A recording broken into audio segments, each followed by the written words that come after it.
ગાંધીનગરના અંબાપુર પાસે નર્મદા કેનાલમાં એક યુવક અને એક યુવતી 20 સપ્ટેમ્બરે એકાંતની પળો માણી રહ્યા હતા, એકલા ઊભા હતા અને યુવકનો પોતાનો જન્મદિવસ હતો. દરમિયાન વિપુલ પરમાર નામનો એક સાયકો કિલર કહેવાતો શખ્સ ત્યાં આવ્યો અને યુવક સાથે મારઝૂડ કરી અને એમને લૂંટી લીધો અને ત્યારબાદ તેની હત્યા કરી દીધી.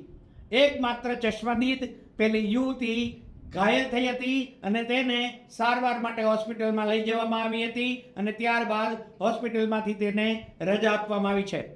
પરંતુ જે ઘટનાક્રમ સામે આવ્યો તેનાથી નવરાત્રિના પાવન પર્વોમાં ગુજરાત હલબલી ગયું.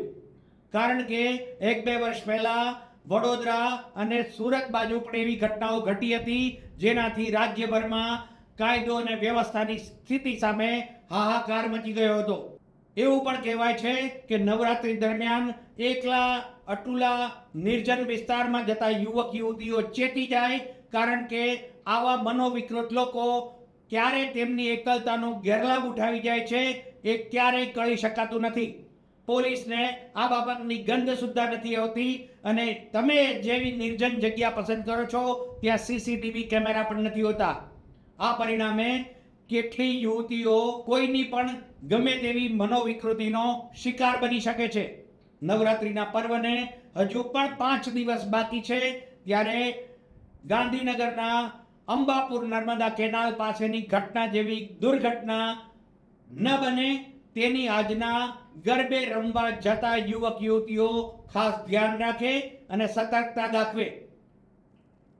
જે ઘટનાક્રમ ઘટ્યો એમાં યુવતી ઘાયલ થઈ, એમને હોસ્પિટલમાં સારવાર આપવામાં આવી અને એને છૂટી કરવામાં આવી. ત્યારબાદ પોલીસે જે સાયકો કિલર પકડાયો હતો તેને રિકન્સ્ટ્રક્શન માટે મંગળવારે સાંજે લગભગ 4:30 વાગ્યે નર્મદા કેનાલ તરફ લઈ જવામાં આવ્યો હતો અને આખી ઘટના કેવી રીતે બની તેનું રિકન્સ્ટ્રક્શન કરવાનો પોલીસે પ્રયાસ કર્યો.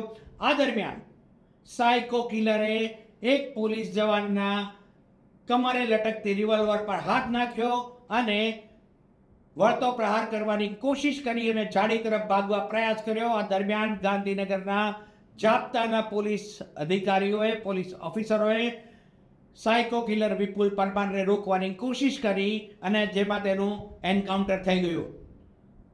સામાજિક મનોવિકૃતિ ધરાવતો વિપુલ ઉર્ફ નીલ પરમાર ત્યાં ને ત્યાં ઢળી પડ્યો. એમ કહો, જેમ અગાઉ કહ્યું તેમ કે રાવણ દહન પહેલા, કારણ કે રાવણ પોતે વ્યક્તિ તરીકે સારો હતો પરંતુ એના શરીરમાં એટલા વિકારો ભર્યા હતા અને મનોવિકૃતિથી કહેવાય છે કે એમનામાં જે આંતરિક ગુણો હતા એમાં એક વિકૃતિનો પણ ગુણ હતો. પરિણામે રાવણ દહનનો જે ઉલ્લેખ કરવામાં આવે છે તેમાં વ્યક્તિ મન, વચન, કર્મ આનાથી મુક્ત થઈ જાય એ અંદરના રાવણને મારવાની જે પ્રક્રિયાની વાત કરવામાં આવે છે એ આ રાવણ દહન છે. પરંતુ સમાજનો મનોવિકૃત આવો રાવણ વિપુલ પરમાર પોલીસ ગોળીએ એમનું ઢીમ ઢાળી દીધું. જો કે પરિવારજનોએ લાશ ઉઠાવવાની ના પાડી છે, પરંતુ જે યુવક સાથે બર્બરતા થઈ, જેમની હત્યા કરી દેવામાં આવી, તેના પરિણામે તેમના પરિવારે એવો સંતોષ વ્યક્ત કર્યો કે અમને તુરત જ ન્યાય મળી ગયો છે. વિપુલ પરમારનું એન્કાઉન્ટર એ આમ જુઓ તો સામાન્ય ઘટના છે, પરંતુ ગુજરાતમાં વર્ષ 2002 થી 2006 સુધીમાં એવા લગભગ 23 એન્કાઉન્ટર થયા છે, જે રાજનીતિક રૂપે દેશનો એટલે કે ખાસ કરીને ગુજરાતનો એક અલગ ઇતિહાસ દર્શાવે છે. દેશભરમાં આ એન્કાઉન્ટરના પડઘા પડ્યા હતા. પક્ષાપક્ષી વિપક્ષ સૌ એકજૂટ થઈ અને તત્કાલીન મુખ્યમંત્રી નરેન્દ્ર મોદી અને ગુજરાતની પોલીસ પર તડાપીટ બોલાવી હતી. એવી કઈ કઈ ઘટનાઓ હતી જેના એન્કાઉન્ટરમાં માત્ર ગુજરાત નહીં પરંતુ દેશ અને દુનિયાના સીમાડાઓ વટાવી ગયા અને સરકાર અને સરકારની કાર્યપદ્ધતિ પર આકરા સવાલો ઉઠાવ્યા હતા. ઇન્ડિયા વોઇસ આપને એ ઘટનાઓ દર્શાવે છે જેમાં ગુજરાત સૌથી વધુ એ વર્ષોમાં ચર્ચાસ્પદ રહ્યું. જોઈએ સિલસિલેવાર ઘટનાક્રમ. 2002 થી 2006 વચ્ચે ગુજરાતમાં 23 થી વધુ એન્કાઉન્ટર. ગુજરાતના ઇતિહાસના આ સૌથી મોટા એન્કાઉન્ટર. 1997માં અબ્દુલ લતીફનું એન્કાઉન્ટર. 30 સપ્ટેમ્બર 2002માં સમીર ખાનનું encounter. 13 January 2003 Sadiq Jamal encounter. 15 June 2004 Ishrat Jahan, Javed Sheikh, Amjad Ali અને ઝીશાન અલીનું એન્કાઉન્ટર. 9 ઓક્ટોબર 2005 હાજી ઇસ્માઇલનું encounter. 26 November 2005 Sohrabuddin Sheikh encounter.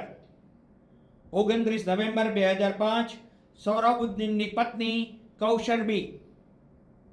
13 April 2006માં કાસમ ઝફર હુસૈન એન્કાઉન્ટર. 28 ડિસેમ્બર 2006માં તુલસી પ્રજાપતિ એન્કાઉન્ટર. તત્કાલીન મુખ્યમંત્રી નરેન્દ્ર મોદી અને તેમના આધીનસ્થ પોલીસ વિભાગ ઉપર આ તમામ એન્કાઉન્ટરો ઉપર ઊંડા સવાલો ઉતર્યા હતા અને મામલો ન માત્ર ગુજરાત હાઈકોર્ટ પરંતુ સુપ્રીમ કોર્ટ સુધી લાંબા સમય સુધી ચાલતો રહ્યો. કેટલાય કિસ્સાઓમાં ફરજી એન્કાઉન્ટર હોવાનું કહી અને વડાપ્રધાન નરેન્દ્ર મોદીની કાર્યશૈલી પર સવાલો ઉઠાવવામાં આવ્યા હતા અને આ માટે લગભગ કહેવાય છે કે 2004-05માં અમેરિકાએ પણ વડાપ્રધાન નરેન્દ્ર મોદીને વિઝા આપવાનો ઇનકાર કર્યો હતો જ્યારે તેઓ તત્કાલીન મુખ્યમંત્રી હતા. મુખ્યમંત્રી નરેન્દ્ર મોદીએ કાંકરિયાના ફૂટબોલ ગ્રાઉન્ડમાં એક વિશાળ જનસભા સંબોધી હતી અને તેમાં તત્કાલીન વડાપ્રધાન ડૉક્ટર મનમોહન સિંહનો આભાર માન્યો હતો કારણ કે ડૉક્ટર મનમોહન સિંહે એવું કહ્યું હતું કે ભલામણ કરી હતી કે મુખ્યમંત્રી નરેન્દ્ર મોદીને અમેરિકા વિઝા આપે. આ માટે કાંકરિયા ફૂટબોલ ગ્રાઉન્ડથી મુખ્યમંત્રી નરેન્દ્ર મોદીએ પ્રધાનમંત્રી ડૉક્ટર મનમોહન સિંહનો આભાર પણ માન્યો હતો. આ હતી ગુજરાતના એન્કાઉન્ટરોની તારીખ અને તવારીખ. પરંતુ વિપુલ પરમાર જેવા મનોવિકૃત યુવકનું એન્કાઉન્ટર થવું કદાચ ગુજરાતમાં એવી પહેલી ઘટના છે કે આવી રીતે કોઈની હત્યા કરી અને કોઈ મનોવિકૃત એટલે કે સાયકો કિલર આવી રીતે રિકન્સ્ટ્રક્શન દરમિયાન પોલીસ ઉપર વળતો પ્રહાર કરવાની કોશિશ કરે અને તેને એન્કાઉન્ટરમાં ઢાળી દેવામાં આવે. આવા જ અન્ય બીજા સમાચારો સાથે ઇન્ડિયા વોઇસ સાથે જોડાયેલા રહો.